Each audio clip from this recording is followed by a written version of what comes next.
Hello, everybody, and welcome to our One EdTech Digital Credentials Roundtable. I'm Kelly Hoyland, the Director for Higher Education Programs here. We're excited today to have a co-presenter today share some great information. So thank you very much for joining us. Just a reminder that we are recording today, so if you can make sure you leave yourself muted if you are not speaking so that we have a good recording. We will have times for question and answer later, and if you want to unmute at that point, we appreciate it. Otherwise, the chat is open for you to use throughout the session today to share your thoughts, ideas, and questions. And at this point, I'll turn it over to Stephanie. Thank you.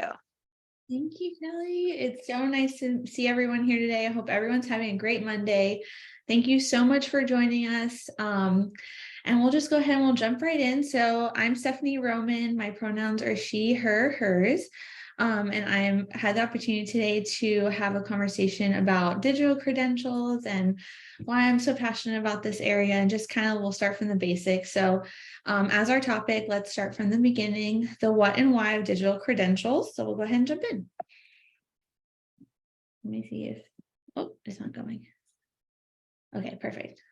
So today, just to give you an overview of today's agenda, we'll go into some introductions, kind of go into what led me to this work. We'll go into a little bit about Jobs for the Future, the organization that I work with or work for, the mission and the work that we're doing, kind of an overall roadmap just to get an idea of the lay of the land with micro-credentials, digital credentials, all those good things, kind of like overview. Talk about specifically micro-credentials, LERs and CLRs. How can you empower your learners? And then just considerations for the future. And as Kelly said, open discussion and wrap up at the end. If you have any questions, I would love to hear your programs or just any ideas that you have, or any thoughts you have, or any questions as well. So a little bit about me. Like I said, my name is Stephanie Roman. I'm a senior manager at Jobs for the Future, also known as JFF. I joined back in August of last year, and so far my projects have kind of revolved around digital credentials, understanding digital wallets, and interoperability. And recently joined a team working on the employer engagement side and strategies with our Google certificate program, and working with engaging employers in the Google certificate employer consortium. So that has been really exciting. Previously to joining JFF, I was in the world of higher education. It'll always have my heart. I love higher education. And my previous role, I worked at my former institution working on developing, implementing, designing, and really going university-wide with our Office of Micro-Credentials and getting the university and the learners, faculty, staff really onboarded to this idea, this new term. So that was really exciting. And some previous work I've done is in career coaching, working in career offices. So I definitely have a passion for helping learners, get from point A to point B in their career, and just overall giving them the power, feeling powerful in the skills that they have, and, helping with that coaching and letting them know, like, you can do this. Non-traditional students can still have as many opportunities as your traditional student, and just really having those conversations was such a passion area for me.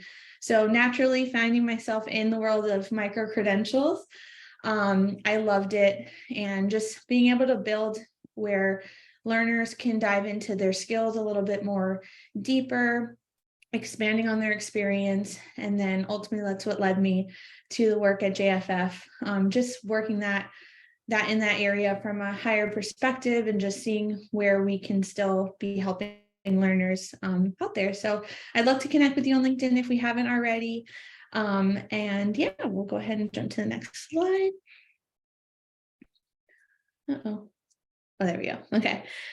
So a little bit about JFF, or Jobs for the Future. We drive for transformation of the American workforce and education systems to achieve equitable economic advancement for all. So one way that we do this is to support initiatives that improve people's ability to discover and access career opportunities in growing industries. So naturally, digital credentials, and working, in skills-based hiring and building that area is definitely a natural fit, and definitely a project that we are very passionate about and want to work towards and work in advancing that area. So with that, JFF, we have a North Star that we are working towards, and it's kind of like our mission, vision, everything that we kind of use as the center of our work. In 10 years, 75 million people facing systematic barriers to advancement work in quality jobs. So we're working towards this. And of course, like I mentioned, credentials are super important to this. We define quality jobs as a job that provides a living wage and a clear path to advancement. So this is, like I said, exactly where credentials would come into play, highlight those skills, build those skills, upskill, reskill, and be able to really find those quality jobs that allow learners to advance in the workforce and also just dive into their skills a little bit deeper. It's why credentials, to me, and just why I love this area, it's so important. And we want to make sure we're breaking down those systematic barriers. I think a big population, I always use my husband as an example. He's former military, and he, after leaving the military, joining civilian life, ready to apply to jobs. And it was, very hard in the sense to show the skills and experience that he had developed over his time in the military. And then going into college and building. So how do you bridge that gap between the skills that he earned in the military and then the skills he was earning in his degree program, and then utilizing those? So this is where those credentials really play a huge role in just overall helping a learner highlight the skills that they have and that experience. So this is just an overall view of numbers and where we're kind of at. So in 2002, these were the findings from Credential Engine, counting the US secondary and post-secondary credential report findings. And as you can see, there's a lot of credentials being created in this space and being offered, but we're still facing with the issue of hiring and kind of getting all of us on the same page and learners on the same page and understanding of just wording and what exactly is each area of credentialing, how can we utilize it, how can employers utilize it when they're hiring. So that's why these conversations are so important to have and bring everyone together that's in the space.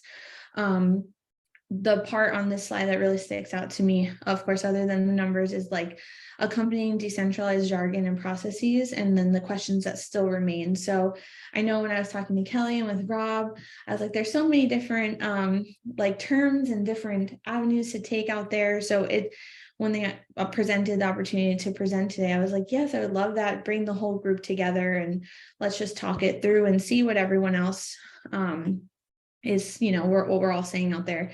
So we see that there is a disconnect between hiring and the market, but this is where the credentials can really fill those holes. And now we have all these credentials that we have created and we're offering, but then how are we filling those gaps that we've mentioned? And how are we utilizing them with employers for their hiring processes and ultimately having learners find those opportunities in their jobs? So we just want to make sure we're working through the noise out there and really building to that next step. So in everything that we are doing at JFF and we are so passionate about in this work, like I mentioned, these are two examples of projects that we are working with and have partnered with IBM and Grow with Google. Like I mentioned earlier, I'm working with the Grow with Google team on the employer engagement side. So it's just another highlight to why partnership in this area is so important.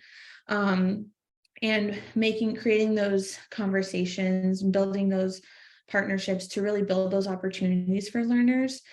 So these are just two examples, and you can definitely read more about those. I can provide links to those as well about how we're doing that work and just really working towards those quality jobs for learners and getting them skilled.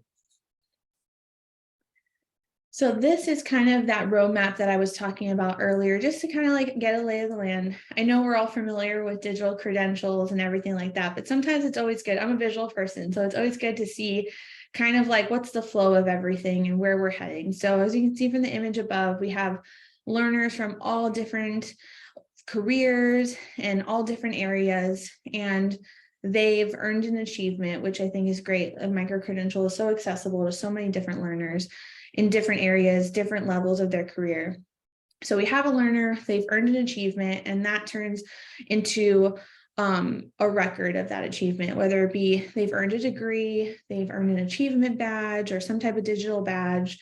They've earned a micro-credential, and this is just to signify like that learning experience and what skills that they've gained. And then for the future, we're talking about how can these be stored, where can learners access their records, and how can they be easily moved. So for the future, we're working towards and aiming towards putting all these experiences in a digital wallet and empowering learners to send their records to employers in all different kinds of like movement and just overall the different experiences and different records that they would have.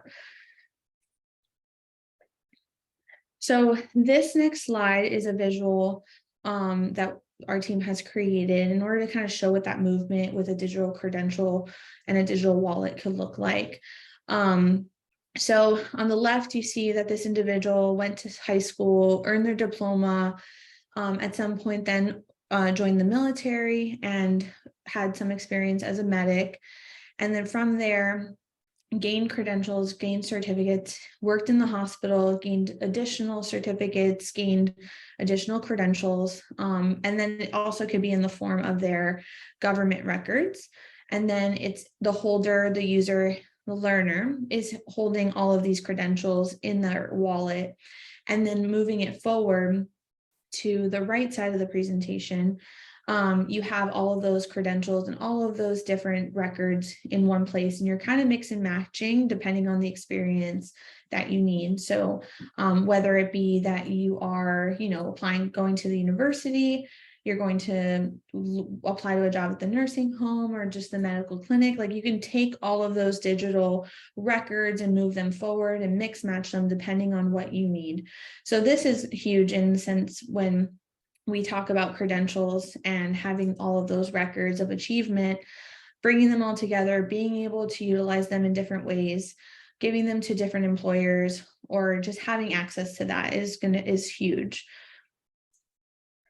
So to dive into, I know we're all familiar with, but just to dive and go into the foundational information and kind of like those definitions of this field. So just micro-credentials, what is it? We'll talk a little bit about each on a very broad scale.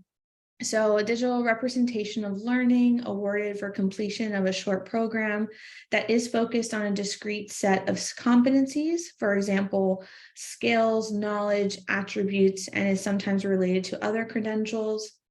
So I like to think of credentials and just short term, and it can be displayed as an open badge and competency based. I think that's very important. And then I think in thinking about credentials, some things that I like to think about with my experience in building these programs, and if you're building a micro-credentialing program at your institution, just some considerations from my experience. So with having conversations with faculty, staff, and educating the learners, thinking about just how it can be used. So are you thinking of embedding it in a course? Are you thinking about offering as for credit? We have several micro-credentials that were embedded in a course. So if the overview of the topic, just say, was women and gender studies, but then the micro-credential they would earn at the end was specific to women's studies, they could earn that course, the credit of the course, but then also earn the micro-credential that was very specific in the field. So it really helps complement what the learner is learning in their courses, in their classes, but they can also get credit for it. So you can embed it in a course, have it for credit or non-credit, but utilize the same information.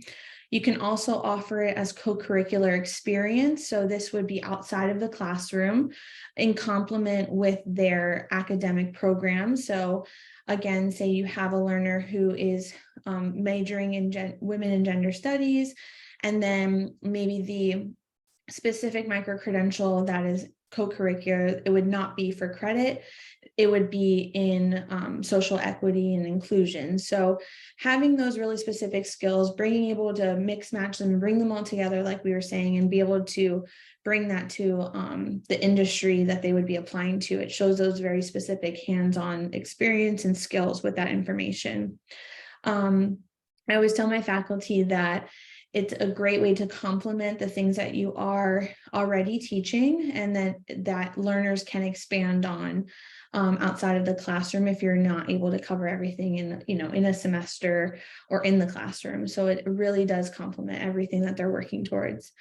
Another way that you can offer is through continuing education. So this would be offering it to outside the community. If learners that are non-traditional, they're not enrolled students and they want to reskill or upskill, and they do want to work towards building their experiences in either the field that they are currently in or in the field that they are pursuing, and they maybe making a job shift, you can offer continuing education.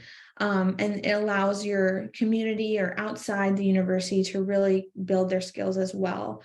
I remember my time at the university, one of my programs was working on our program with our submarine, and it was really, really awesome to see how members of the community who were in the field working in aquatics and just submarine and getting that experience, a hands-on experience. They didn't have to be students, and it was just accessible to all types of learners, traditional, non-traditional, someone who maybe doesn't have the time to go back to school and get a full degree, but they can upskill, someone who cannot afford getting a full degree, but these little bits of skills and they can put together and really showcase with everything that they've learned.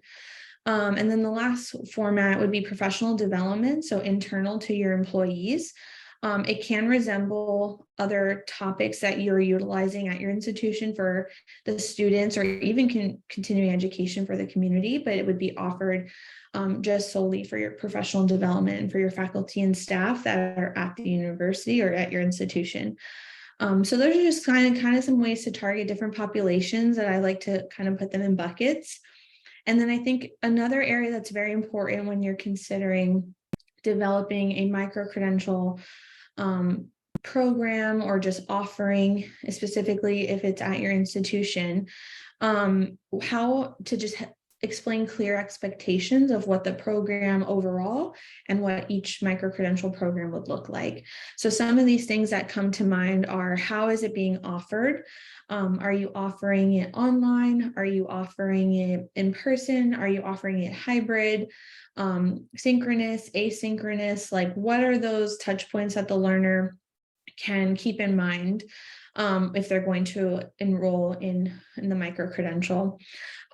Is there going to be earning criteria, which is very important? I think that you always, when you're thinking of building on a micro-credential program, to think of some type of skill mapped or rigor to then, when the learner has earned the micro-credential, they can say, I've met this mastery level, and I show this micro-credential shows that I've earned these skills. I understand the knowledge and the subject, and I've mastered this. So I can show that. So whether it's in a percentage or point value, I think it's very important to have some type of threshold where the learner can say, and the person looking at the learner's records say, okay, they've mastered this skill, and I know it because they've earned the badge based on that earning criteria. Also, another thing to consider is what kind of assessments that you might be offering. So how to build out the program. I think it's important that you want to put some hands-on experience or really thought-provoking like assessments in your program to really show that the learner has thought about these things and is working through that area of expertise. So then when they do speak to an employer, it's like, okay, we did a case study on this and we've worked through an example like that. So they can show the actual hands-on experience and really reflect deeply on what they did. I think it's also important, as much as you set clear expectations, you also set those expectations of what it is not. What is not your micro-credentialing program. So I think this is important to highlight. It's not a certification of completion. It wouldn't be a moment where they, maybe attend like one information session and they get a certificate to say they attended. I think there has to be some thought-provoking work behind it to show that I've mastered this skill. Of course, attending something can be a part of the curriculum that you're building for it, but I think it's important that they have the thought to it. So then jumping to the next slide, we talk about comprehensive learning records, CLRs.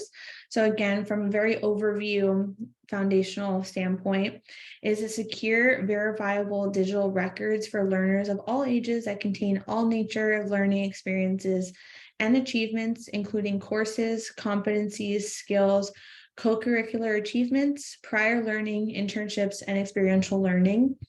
So it's a way of gathering all of those digital records and being able for a learner to keep track of those in all formats. And then with the learning and employment record, or LERs, also a collection of digital records that can document learning and skills through an LER. Learners and workers can progressively describe their skills and abilities and have persistent access to and control over the digital records that evidence them. So both very similar in the way that they're digital records, and a learner can access their digital records and be able to utilize them when important. So just keeping that in mind. So jumping over to now that we kind of like understand the lay of the land and why JFF as an organization, we work towards this and want to support the initiative in micro-credentials, digital credentials. How can you empower your learners and then also go beyond that?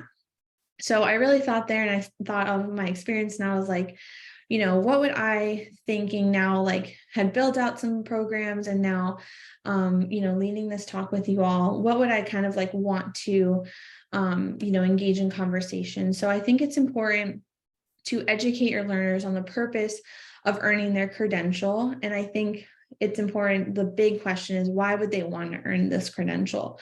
So a lot of the times, and this was a big conversation I would have with my faculty that were offering their micro-credential programs, is how does this impact the learner? They're not only earning something, but then how are they taking it with them? And how are they explaining this to an employer or just anyone in general? Do they know what it is? Do they know why it's important? Do they know why they would want to get one, earn one, enroll in one? So having those conversations, I think education is huge and super, super important, but not only to the learner, but also to your partners and whoever is offering the credential and developing the credential. I think it's also important to show learners where this information is going and how they can use it. So like we talked about, having their digital records, having their digital wallet, and being able to emphasize that they have that data, that they can move it around, they can mix match it, they can stack it on each other, they can utilize different skills that they have to apply to those jobs, and ultimately, gain the skills and experience that they are really looking for. The next thing was partner with employers to showcase hiring with a digital credential. So I think this is huge. I'm seeing this really large in my Google work, is having those conversations with employers. Now that we have all of these credentials that are being offered and learners can earn them, having now the next stage, in keeping in mind partnering with the right employers that are looking for those skills, but also having conversations and even strategy conversations on, okay, now we have learners who are earning these micro credentials or these digital badges. How are we implementing them in our hiring processes? Are we, posting them on our job postings? Are we including them and things like that? So I think it's important. Partnership, as we saw, super important. And then lastly, collaborating with stakeholders of all kinds. So your employers, your faculty, your administration. I think it shows like why we have these kinds of conversations. It's important to work together to move it forward and ultimately connect with each other to see what each other's doing and how we can best support learners as they're earning their digital credentials. And just, just helping them collect these things and working to empower themselves and getting those jobs. So some considerations for the future, again, some things I was like, okay, what if I have everyone, in the room, let's talk about it. Let's see what those next steps are. I think it's important when we're creating these programs to actually think about what are the hiring gaps. So like we talked about, there are so many credentials created out there. How are we connecting them to what employers are looking for when they need the skills? Are we matching them to skills that could fill a role or a position? Could an employer see that on a resume, or as a student is a learner is applying to a position, seeing how those are filling the gap? So not only creating them because they are, great topics, they're great skills, they're amazing things for the learner to have, but also are they filling the gap that we need? Creating credentials that showcase skill development and progression. So again, working towards those advancement opportunities. And that will come with working really closely, I believe, with employers and connecting on hiring strategies. So not only asking, are you hiring, but how are we working towards what the learner is earning, and how are they going to be filling those positions in the certain industries, and what are those industries looking for? With issuing, creating digital credentials that are offered in interoperable format. So that's kind of how we were talking with mixing and matching and moving around and making sure that a learner could take what they've earned in all of their record layouts and be able to move that forward to however their experience needs.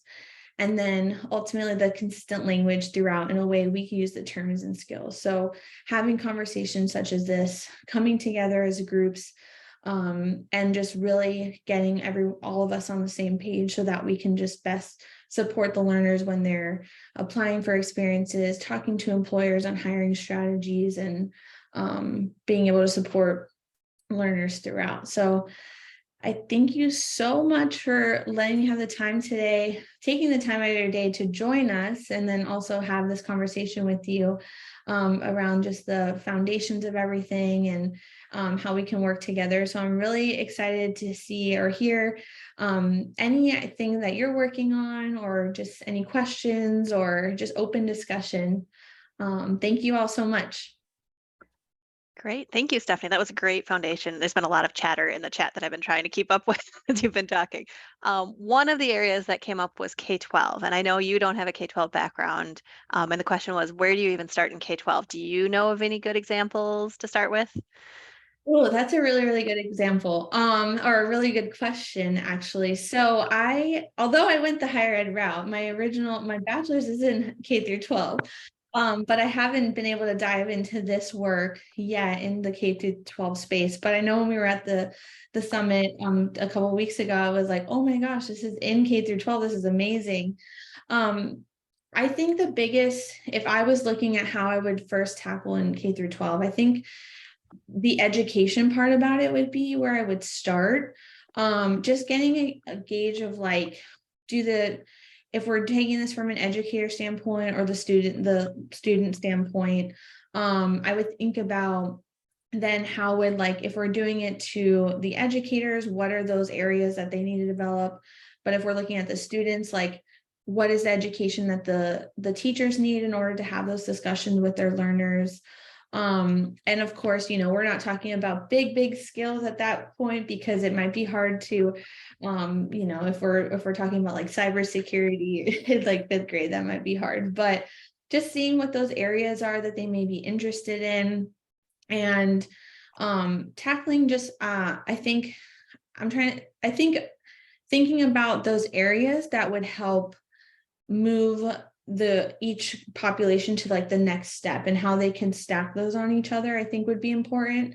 But I would say like a great first step I would know, and like even just coming into the space myself, I would say education, like gauging where everyone's knowledge is, whether it be the teacher or the student, and then having the conversations about, hey, these are what digital credentials are. This is how we can use them. And these are some of the topics we could have surrounding that. So I know that wasn't like deep in K through 12, but that's kind of like where I think I would start. Yeah, I think that's a great example. I also have a background in K-12, so it's kind of fun. It's amazing where we all end up. So yeah, a lot of K-12s we're seeing, as I mentioned in the chat, are also in the career and technical ed area, because there's a lot of kind of industry frameworks and alignments and apprenticeships and things like that are an opportunity. But using them for professional development is a great way for teachers to understand what they are so that they can come up with the ideas of how to use them in their classroom. I think one thing to be aware of in K-12, there was the gamification of learning, and people were earning badges for being able to reach different achievements in their courses. So making sure you're very clear in the difference between that type of badging and this type of work, because there's a difference in Yeah. what you're issuing. So I think definitely having a conversation early on would be amazing, because I look back and I'm like, I don't know. I was thinking like, what would I want to be when I grow up? But I wouldn't have no clue where to yeah. start. But starting to like build those experiences and building on those skills would be huge, because then you're having the conversation early without even really knowing. But then the learners also understanding like, oh, okay, like these skills would help me here. These skills would help me there. And I even remember too, when I was career coaching, helping with resume building, like we would go down the checklist of things you can put on your resume, and they're like, I didn't know I could add that. I didn't know it added to this. I'm like, definitely. Like, so being able to start that conversation early, that education early, but also highlight those skills in just a more like tangible way, I think is awesome. I'm very excited for like K through 12, like this space with 12. I think it's amazing. And I think this kind of leads to the next question. Donald had put in the chat was any suggestions on demonstrating the validity of a credential to a hiring manager that you don't have direct contact with? For example, he has students in over 27 states. Yeah, that's a really good question.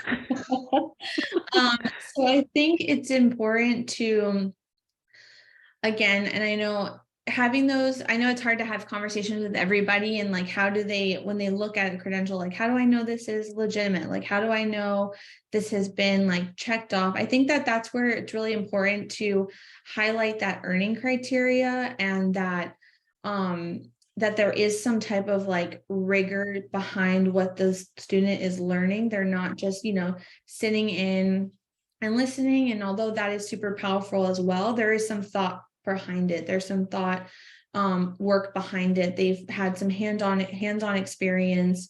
And that because there's been like an earning criteria on not the overall credential itself. I'm sorry, I didn't mention this, but also in all those little areas that they're going throughout the credential. So you have to like hit those milestones throughout your credential, and then an overall earning criteria at the end. So I think that also showcasing to employers that you're building these credentials with subject matter experts in the field that are very knowledgeable in what they're teaching. And it wasn't something like, I would never create a credential in an area that I'm not familiar with, because I could not add value or really know the trends that are going on. What are those skill sets? So I think being in touch with your SMEs is super crucial. And then communicating that with your employers, that this is a subject, and this is knowledge and criteria material that's being collaborated between like the institution, the people that are in the field, that have gone through the field, that work in the field.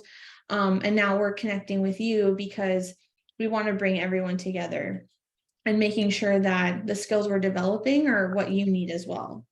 Yeah, and I think the other part of that is just making sure that your learners understand what those credentials are so that they have the vocabulary and can self-advocate. Because yes, I know you might not be able to connect with each employer, but at least as they understand the skills they have learned, they can put it in their resume correctly. They can put it in the applicant tracking system, whatever it may be, to at least empower them on that side.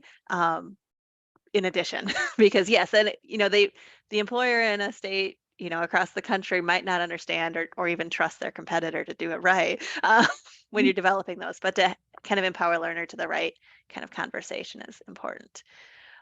Couple other comments have come up. Can you share more concrete specifics around the partnership priority? Especially perhaps examples of JFS role when you have been facilitating the Google IBM partnerships. It seems like a no-brainer, but at the same time, it's like important to have those clear ideas of what to look for when you're doing that partnership. Yeah, no, that's a really good question. So and I know when we hear partnership, it's like, where do we start? Who do we tackle first? And I don't want to say like everyone at once, although that feels like, yes, like we should all be having those conversations. I think with partnerships especially in the Google work that I'm doing, that's specific to working with colleges that are interested and have implemented working with the Google certificates, and then bringing in employers that are interested in hiring those specific skills that the certificates are building. So those learners that are going through the certificate program, earning the certificate, those specific skills in those areas. So I think it depends on where kind of like your program is in the process. And I know that is probably like a hard thing to like specifically touch on, but I think kind of going like two routes if I was to think. So starting the educational piece within, making sure everyone kind of like understands where we are and where you are with your program so that the learners are being educated. But also I think it's in those partnerships with employers that are specifically looking to fill a need, and pinpointing those skills specifically with the employer, I think is really, really crucial and important, because then it's, you can easily say like your desired qualification is this, and then this is how that skill and that digital credential can fill that. So I would say also too, something that we did in my former institution, just to kind of understand where credentials were, we were trying to figure out like, what are the industries that are looking right now to like really hire, or what are the ones that are really looking to fill a skills gap? And then looking at what are some of maybe the overlining skills that are missing, and then touching on those first for like our first rollout of credentials. So I hope that was helpful. I know that was like still kind of keeping it high level, but just like some things when in my experience, like building, like those are some things that we would keep in mind. And even now at JFF, like thinking of those employers specifically that for the Google project are looking to hire specifically the skills coming out of the Google certificate. So there's a learner earning the skill, and then there's an employer that needs that skill to be filled, and kind of like making that match together. Yeah. Two things I can think of too from my background in higher ed. One is to check with others at your institution, because there's probably an advancement office or someone already connecting with area employers. So if there's a way to partner with them instead of making them confused because they have two people from the same institution talking to them, do that. So don't get out in front of too many people, because sometimes there's, area employers those relationships are very well protected. So I would give that caution. So think about that. The other area to think about is the U.S. Chamber has a TPM, a talent pipeline management program, that some of the regional chambers are using to identify skills gaps and how to fill those skills. So if you don't have any idea of where to start, maybe look there too as an opportunity. So yeah, that's a great idea. And also, like you said, the advancement office, like having the fact that your institution might already have connections is huge. Like utilize those connections for sure. Have those as like your starting conversations. The connections are already there. So definitely utilizing that is super helpful. all right. There was a comment in chat about how are digital credentials scaling in higher education? How do you grow a program? Ooh, I love this question. So it was a very interesting experience. Kelly and I have talked about it. So we started this new initiative. You're at a university, it's a very new topic and area, and everyone's concerned, like, wait, how is this different from degrees? Like, so we went fully remote, and we were building credentials remotely, during COVID, during the pandemic. And that was really let me see how the scaling, like how doing this digital work is so huge. So I think first it was the team and overall the team understanding what credentialing was, and how to implement or how it would be implemented in a higher education space.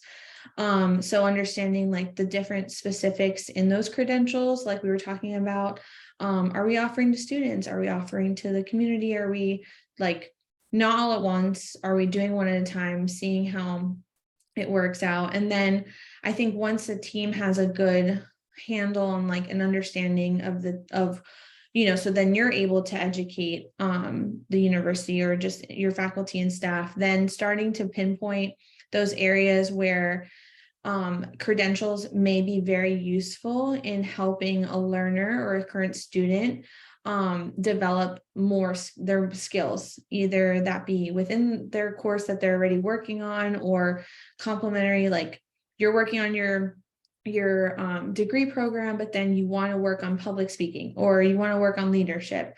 So feeling out what those areas are, maybe you do start with soft skills and then you start building in programs and you find those instructors that are like, okay, I think there's a need here.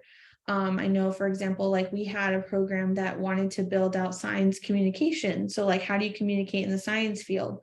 And that came from like, okay, we're seeing some of these soft skills. Now we can make these more specific. And then because the team had that education piece, we're able to explain like, these are what credentials are. This is how the learner will utilize them at the university or that community member. And then it evolved, to professional development. Oh, wait, like we at the university could also benefit from this as well.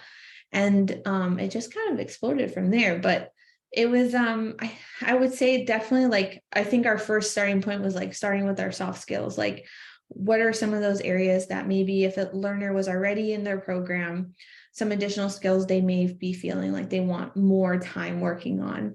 And then it kind of grew to those specific areas where programs could start seeing like, hey, my learners are learning this and this in their program, but we don't get to touch on this. We can build a little bit further on that. So yeah. Yeah, and I would encourage, don't try to do it all at once. So when you talk about scale, you got to start somewhere. Yeah. At our recent Digital Credential Summit, there was a quote that said, don't try to boil the ocean. That is very true in this work. Like pick an area and start, and then it will go and Yeah. grow, and you'll get more team members and stakeholders to work with you because you also can't do it alone. Sure. And I think too, what was really important, I forgot to mention, like once your team has a good understanding, I think coming together, just a very like basic process to take through, and you like definitely having conversation with other universities and colleges on what they're doing, but an overall kind of like flow, and then trial and error was huge as well, because it's such a new space. Being okay with that, I think is huge, and the flexibility of like things changing.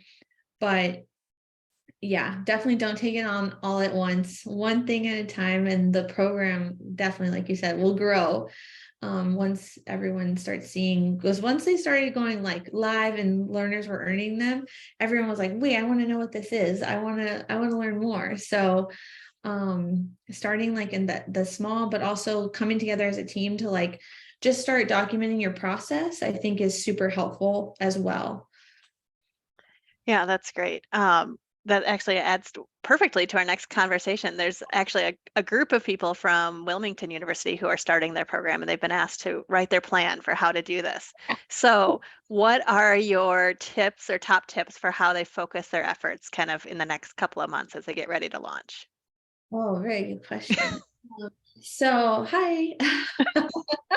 It's good to meet y'all. So we came together as a team and we were like, okay, if we were going through a new process, what would that kind of look like?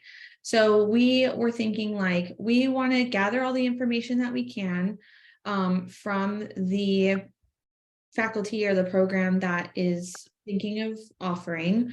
And this is, of course, understanding like, okay, we've done our research in what credentials are. We're ready to kind of like start our process from like we want to offer our first credential. So we would talk to whoever was interested in developing the credential and getting all the information that we could. And then we checked to make sure if there was like a specific process and an official process that the university needed to gather this information and really build out the program with the unit. So like some of those considerations that I was mentioned, like as a credentialing program, do you have specific expectations that you need and the university needs that the faculty or the instructor needs to follow? So like, is there that specific earning criteria that they need to keep in mind when they're building their program? Do they need to work on certain type of assessments? What do those assessments look like? And if you need those certain requirements met. And then also just then once we kind of like worked through an official building process with the faculty and the learner or the faculty or instructor and building out their program based on just what are some of the clear areas that we need to meet as a program, because there's always areas in like the institution and the university where like, you know, your program has to hit A, B, and C. Along with that, educating the faculty. So once that was developed in an official process, making sure everyone who needed to be involved in knowing that this was going to be a live thing at the university, having them involved. And then moving over to then the next stage would be like, how are we offering this? How does it need to be built out? How will the learner get that information? And then once that was built out, then it was, okay, we have like the official way that we're building this out. Now we know how we're offering it to the learner. And then how are we going to like inform the learner that this is happening, that it's being offered and they can enroll in it, and then rolling it out, where there was a start date or there was a time to sign up, there was a start date. If it was, you know, online, all those learners would be enrolled by that time, so they have access, or if it's in person, they know what their first meeting time is, and things like that. So it was like kind of like, and then, you know, of course, getting to the end, they're completing their assignments. So it would kind of run like once the program was officially running, it would run like kind of like a course. They would know like when certain things were due or just getting those things in, the timeline of the program, and then they would know about, like, I would say we generally would recommend the instructor to get that grading in between like a week or two of completion, so that way the earner knew if they were earning the credential or not, and then what were the next steps from the platform that we would utilize. So that was like bigger picture. I hope that helped kind of like frame out the different steps in a very like high level, but yeah, just some areas. I think it's important. My biggest thing was before we start, my biggest like area of focus when we were building on our progress, I was like, what do we need from the instructor or the faculty that's building this to make sure we're hitting our certain requirements, and that's being communicated effectively. So really having that educational piece, because the framework is very different than a faculty or staff member might be used to building out their course. So what are our requirements that we need a faculty and staff or person building a credential to meet us? And then they can fill in the holes, like, okay, I know that, like, I can think of that, and having them to have time to, you know, build that out officially, and however iterations that is before it actually got offered. So very big learning experience between both groups too. Yeah, so they were summarizing curriculum mapping first, pilot, then communicate. Yes. Noah, I think, had mentioned in the chat earlier, it's about change management. So knowing why you're doing it and how you're doing it, and almost the technology and picking the product for doing your badging is one of your last decisions, and in some ways your easiest. So that's very good. Awesome. My only comment, if you're going to be looking at products, we do have our interoperability standards to make sure that your learners can move their credentials where they want to. So look at something that is certified to open badges or the CLR standard, so that those learners do have that. There was a question in chat about, is there anything happening, task forces, work groups, streams, working on this in K-12? I don't know if JFF has anything, but we do have a K-12 team. I just sit on the higher ed. So if you're interested, I can connect you with our K-12 team too, but I don't know, does JFF have anything in K-12? Not that I'm familiar with, but I kind Okay. of want to we should, just be like, we need to join in this space too. K through 12 needs love too. We need to do it. We need to work there too. So I'll do some like investigating, but I nothing that is popping to mind, but we could, I don't know. That sounds like, I feel like I learned that when we were, like I said, at the summit, and I was like, wait a minute, how have I not had conversations about this yet? Like, this is amazing. So I definitely will look into it a little bit more. We probably do. But I'm not at the projects at the moment that I'm a part of. Yeah, and I think there is some work happening. I just haven't focused my time in that area. So I'll But follow up with you too offline, Zach, on that. We are have just a couple minutes. Anything else to add, Stephanie, or any other last minute questions? yeah, any other questions? It's been amazing like talking with you all and like having because we always say this in higher ed, it always feels so big, but then it really is so small. And then when you connect with each other, just to have that conversation is just so powerful. And I love connecting with other units or other universities or institutions, or now K through 12. Like, I would love to definitely connect and have that conversation and learn more, because I feel like I want to learn more about it now. All right. Anyone? I'm pausing just in case you have a question. All right. I will follow up later this week with a copy of the recording as well as the slides. So you'll have those in your resources. You'll also have my contact information if you think of a question later. Oh yes, Noah, thank you. The Open Skills Network, the OSN, has published playbooks last year too. So if that's another resource you're looking for in addition to the ones we put in chat, that'd be great. All right. Thank you very much, Stephanie. We appreciate you taking the time today to join us and share your information. Thank